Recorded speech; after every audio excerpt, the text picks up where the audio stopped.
नमस्कार श्रोताओं, आप सुन रहे हैं सुरता साहित्य की धरोहर, वह मंच जहां शब्द इतिहास बनते हैं और इतिहास चेतना। हर मंगलवार हम आपके लिए लेकर आते हैं उन रचनाओं और रचनाकारों की गाथा जिन्होंने अपने शब्दों से समाज को दिशा दी और विस्मृत स्मृतियों को फिर से जीवित किया। आज का यह विशेष अंक हमें ले चलता है सन 1857 के उस संघर्षशील कालखंड में, जहां आजादी की चिंगारी सिर्फ दिल्ली या कलकत्ता तक सीमित नहीं थी, बल्कि छत्तीसगढ़ की मिट्टी में भी स्वाभिमान बनकर धधक रही थी।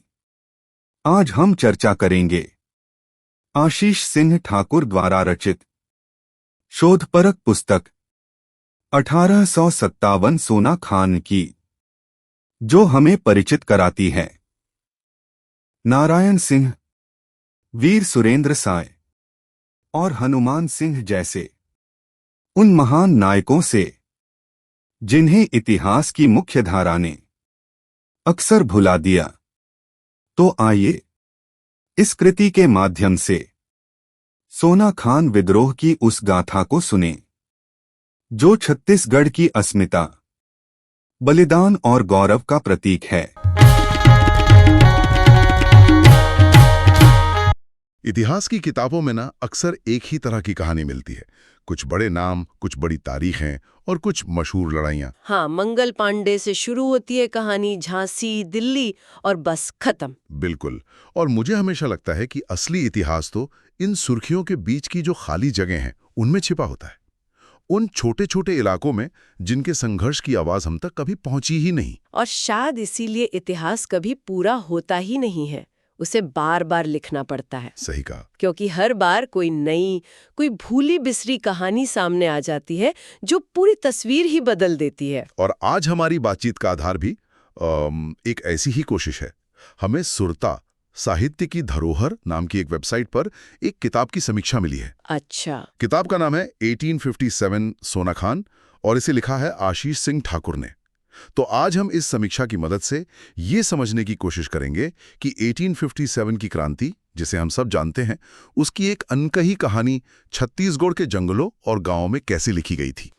चलिए इस दिलचस्प विषय की तह तक जाते हैं। ये एक बहुत जरूरी चर्चा है, क्योंकि जैसा समीक्षक डुमनलाल ध्रुव कहते हैं, ये सिर्फ एक किताब नहीं है, बल्कि छत्तीसगढ़ की अस्मिता और स्वतंत्रता संग्राम का अमर दस्तावेज है। अमर दस्तावेज। हाँ, और ये बहुत वजनदार शब्द है। ये इशारा करते हैं कि ये किताब सिर्फ बीती हुई घटनाओं का लेखा जोखा नहीं है, ये आज की पहचान को भी गढ़ रही है। एक तरह से ये छत्तीसगढ़ को भारत के इतिहास के नक्शे पर उसकी सही जगह दिलाने की कोशिश है। तो इस समीक्षा का सबसे बड़ा दावा यही है कि ये किताब छत्तीसगढ़ की पहचान को मजबूत करती है। ये होता कैसे है? मतलब 150 साल से भी ज्यादा पुरानी एक घटना आज की पहचान के लिए इतनी अहम क्यों बन जाती है? ये एक कमाल का सवाल है और इसका जवाब किताब के समर्पण में ही छिपा है। समीक्षा बताती है कि लेखक ने इस किताब को आजादी के अमृत महोत्सव को समर्पित किया है।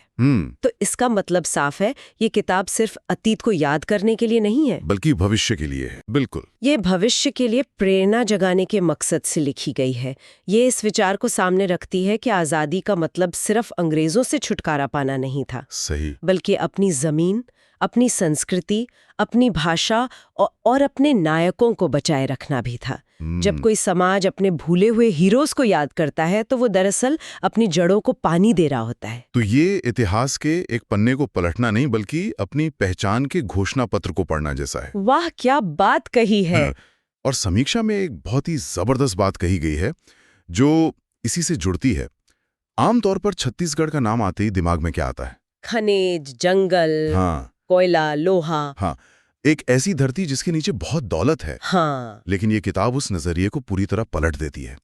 लेखक ये साबित करते हैं कि छत्तीसगढ़ सिर्फ खनिज और जंगलों की भूमि नहीं, बल्कि शहीदों की कर्मभूमि है। शहीदों की कर्मभूमि। और ये सिर्फ एक शब्द बदलना नहीं है, ये जमीन से जुड़ी पूरी मानसिकता को बदल देता है। जहां पहले लोग जमीन के नीचे दबे कोयले को असली दौलत समझते थे, ये किताब कहती है कि असली दौलत तो जमीन के ऊपर शहीद हुए लोगों की कहानियों में है। वाह, ये तो सोचने का पूरा नजरिया ही बदल देता है।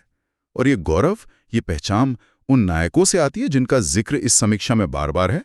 कुछ नाम हैं जिनके बारे में मैं सच कहूं तो मैंने भी ज्यादा नहीं सुना। जैसे नारायण सिंह, वीर सुरेंद्र साय, हनुमान सिंह। समीक्षा कहती है कि भारतीय इतिहास की मुख्य धारा ने इन्हें लगभग भुला ही दिया। बिल्कुल, और ये किताब इसी भूल को सुधारने का काम करती है। समीक्षा इन नायकों के योगदान पर बहुत ध्यान देती है। सबसे पहला और सबसे अहम जिक्र है नारायण सिंह का। वो सोना खान के जमींदार थे, जिन्होंने अंग्रेजों के जुल्म और भारी लगान के खिलाफ आवाज उठाई। लेकिन कहानी यहाँ खत्म नहीं होती।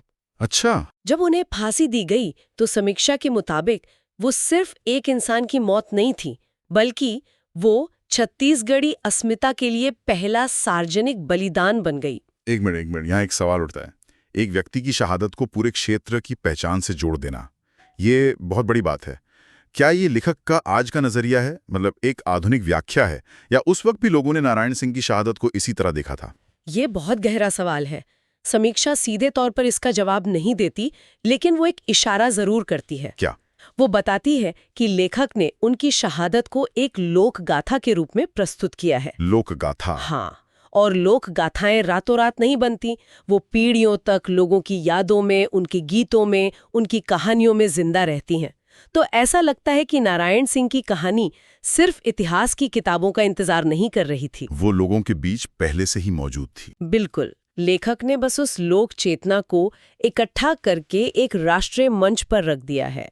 तो ये एक तरह से उस दौर की हकीकत और आज की व्याख्या का संगम है। समझ गया, मतलब जो कहानी लोगों के दिलों में थी उसे अब इतिहास में जगह मिल रही है। अच्छा, नारायण सिंह की कहानी तो एक स्थानीय नायक के राष्ट्रीय प्रतीक बनने की है, लेकिन समीक्षा में वीर सुरेंद्र साय को सीमांत क्रांतिकारी कहा गया है। ये शब्द अपने आप में कहानी कहता है। हाँ, बिल्कुल। क्या इसका मतलब ये है कि उनका संघर्ष सोना खान से भी ज्यादा बड़े इलाके में फैला हुआ था? हाँ, और ये शब्द बहुत सोच समझकर इस्तेमाल किया गया है। सीमांत का मतलब है कि उनका प्रभाव किसी एक रियासत या जिले तक सीमित नहीं था। तो वो कहाँ तक सक्रिय थे? समीक्षा के मुताबिक वो पूरे पूर्वी भारत में विद्रोह की आग जलाए हुए थे। ये बात छत्तीसगढ़ के संघर्ष को एक अलग ही स्तर पर ले जाती है। मतलब ये कोई अकेली अलग थलग घटना नहीं थी। ये पता चलता है कि सोना खान में जो हो रहा था वो एक बड़ी राष्ट्रीय ज्वाला की एक अहम चिंगारी थी। ये छत्तीसगढ़ को 1857 की क्रांति के नक्शे पर हाशिए से उठाकर एक जरूरी मोड़ पर खड़ा कर देता है।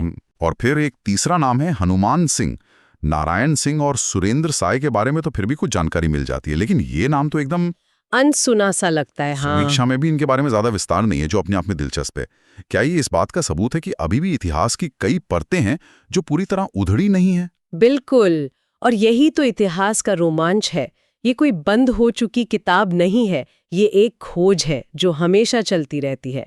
हनुमान सिंह जैसे नामों का जिक्र करना ही ये दिखाता है कि लेखक ने सिर्फ मशहूर कहानियों को नहीं दोहराया, बल्कि और गहरी खोज की है। हाँ, उन्होंने गहराई से शोध करके उन किरदारों को भी ढूंढ निकाला है जिन्हें वक्त की धूल ने लगभग ढक ही दिया था। शायद उनकी पूरी कहानी किसी और किताब का विषय हो।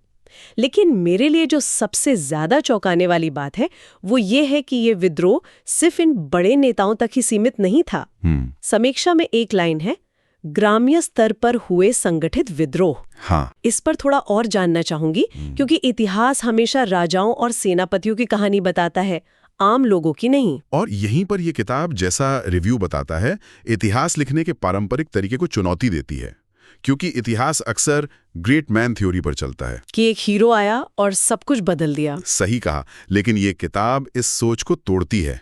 ये कहती है कि असली ताकत किसी एक नारायण सिंह में नहीं, बल्कि उन हजारों गुमनाम गांव वालों में थी जिन्होंने अपने पारंपरिक हथियारों, तीर कमान, भालों, कुल्हाड़ियों से दुनिया की सबसे बड़ी सल्तनत को चुनौती दी। मतलब ये एक जन आंदोलन था।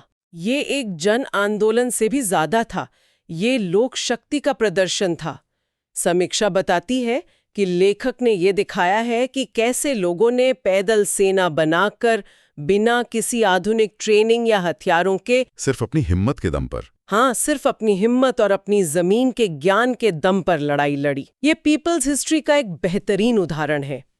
ये हमें बताता है कि क्रांति की असली ऊर्जा महलों में नहीं बल्कि गांव की झोपड़ियों में धधक रही थी। और ये बात अक्सर बड़े बड़े ऐतिहासिक विवरणों में खो जाती है। बिल्कुल, लेकिन शायद यही 1857 का असली सच है। तो असली हीरो कोई एक व्यक्ति नहीं बल्कि पूरा का पूरा समाज था। ये तो वाकई इतिहास को एक नए नजरिए से देखना हुआ। चलिए अब किताब के लिखने के ढंग पर आते हैं। हाँ, समीक्षा इस पर बहुत जोर देती है कि ये कोई सूखी बोरिंग इतिहास की किताब नहीं है। लेखक की भाषा शैली की बहुत तारीफ की गई है। समीक्षक 3 शब्दों का इस्तेमाल करते हैं: वर्णनात्मक, भावनात्मक और विचारधारा प्रधान। हाँ, इन्हें थोड़ा खोल कर समझाएंगी? जरूर। जब समीक्षक कहते हैं कि शैली वर्णनात्मक है, तो इसका मतलब है कि लेखक सिर्फ ये नहीं बताते कि लड़ाई हुई, बल्कि वो उस लड़ाई का मंजर आपकी आंखों के सामने खड़ा कर देते हैं। अच्छा। आपको घोड़ों की टापें सुनाई देने लगती हैं, हवा में उड़ती धूल महसूस होती है। जब वो कहते हैं कि शैली भावनात्मक है, तो इसका मतलब है कि किताब आपको सिर्फ जानकारी नहीं देती, बल्कि महसूस कराती है। हाँ, वो आपको उस दौर के लोगों का दर्द, उनका गुस्सा, उनका बलिदान महसूस कराती है। ये तथ्यों के साथ भावनाओं को जोड़ देती है। और विचारधारा प्रधान का क्या मतलब हुआ? इसका मतलब है कि किताब सिर्फ क्या हुआ ये नहीं बताती, बल्कि क्यों हुआ और इसका क्या मतलब है ये भी समझाती है। वो घटनाओं के पीछे की सोच को सामने लाती है। कोई उदाहरण है समीक्षा में? हाँ, एक शानदार उदाहरण है। जब लेखक आशीष सिंह ठाकुर सोना खान की भूमि को शहीदों की धरती कहते हैं, तो वो सिर्फ एक भौगोलिक जगह का नाम नहीं ले रहे होते। समीक्षक के शब्दों में वो उसे एक मूल्य और चेतना का केंद्र बना रहे होते हैं। मतलब वो जगह अब सिर्फ जमीन का टुकड़ा नहीं रहती। बिल्कुल नहीं, वो एक विचार बन जाती है, एक पहचान बन जाती है, एक तीर्थ बन जाती है। और यही साहित्यिक अंदाज इस किताब को एक सूखी हिस्ट्री बुक से उठाकर एक दिलचस्प कहानी बना देता है जो आपको हमेशा याद रहती है। यानी इतिहास जब साहित्य से हाथ मिलाता है तो वो ज्यादा असरदार हो जाता है। हाँ, वो सिर्फ दिमाग पर नहीं, दिल पर भी असर करता है। तो इन सब बातों को जोड़कर देखें तो आखिर में निचोड़ क्या निकलता है? ये किताब 1857 के बारे में हमारी समझ को कैसे बदलती है? इसका सबसे बड़ा इम्पैक्ट क्या है? इसका सबसे बड़ा इम्पैक्ट एक वाक्य में छिपा है जो समीक्षक अपने निष्कर्ष में कहते हैं। वो कहते हैं कि लेखक ने इस कृति के माध्यम से छत्तीसगढ़ को न केवल भारत की स्वतंत्रता संग्राम की परिधि में लाया है, बल्कि उसे केंद्र में स्थापित किया है। परिधि से केंद्र में लाना, ये एक बहुत शक्तिशाली बात है। मतलब अब तक छत्तीसगढ़ को 1857 की लड़ाई में एक साइड कैरेक्टर या ज्यादा से ज्यादा एक सपोर्टिंग एक्टर माना जाता था, अगर माना भी जाता था तो। बिल्कुल, आम धारणा यही है कि 1857 की क्रांति का मतलब है मेरठ, दिल्ली, कानपुर, लखनऊ, झांसी। हाँ, बस यही नाम याद आते हैं। बाकी सब छोटे मोटे विद्रोह थे। लेकिन ये किताब इस धारणा पर जोरदार हमला करती है।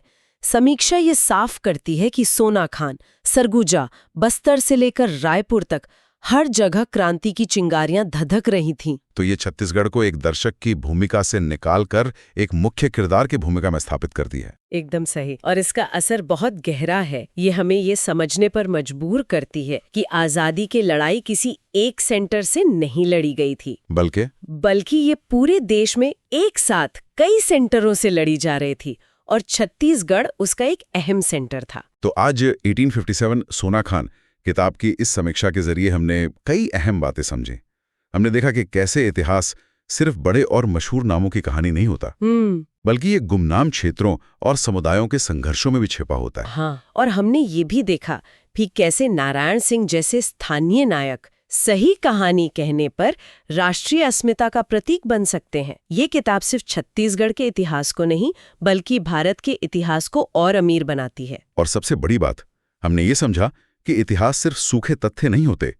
जब उसे भावनाओं और एक साहित्यिक नजरिए से बताया जाता है तो वो मुर्दा पन्नों से निकलकर जिंदा हो जाता है और आने वाली पीढ़ियों के लिए प्रेरणा का स्रोत बन जाता है। बिल्कुल। और ये समीक्षा एक बहुत जरूरी सवाल हमारे लिए छोड़ जाती है। ये दिखाती है कि कैसे एक किताब किसी एक इलाके के भूले हुए इतिहास को राष्ट्रीय चेतना का हिस्सा बना सकती है। सोचने वाली बात है। तो सवाल ये उठता है कि हमारे अपने शहरों, कस्बों और गांवों में ऐसी कितनी कहानियां, कितनी गुमनाम वीर गाथाएं जमीन के नीचे दबी हुई होंगी। जरा सोचिए, अगर वो सारी कहानियां बाहर आ जाएं तो हमारा इतिहास कितना अलग, कितना ज्यादा सच्चा और कितना ज्यादा समृद्ध हो सकता है। श्रोताओं, 1857 सोना खान हमें यह याद दिलाती है कि इतिहास केवल विजेताओं की कथा नहीं होता, बल्कि उन अनाम और उपेक्षित योद्धाओं का भी साक्ष्य होता है, जिन्होंने अपनी धरती और अस्मिता के लिए सब कुछ न्यौछावर कर दिया। आशीष सिंह ठाकुर की यह कृति छत्तीसगढ़ को सिर्फ संसाधनों की भूमि नहीं, बल्कि शहीदों की पवित्र कर्मभूमि के रूप में स्थापित करती है। यह पुस्तक नई पीढ़ी से संवाद करती है, उन्हें बताती है कि स्वतंत्रता कोई दान नहीं, बल्कि संघर्ष और बलिदान की देन है। इसी भावना के साथ हम आज के इस एपिसोड को विराम देते हैं।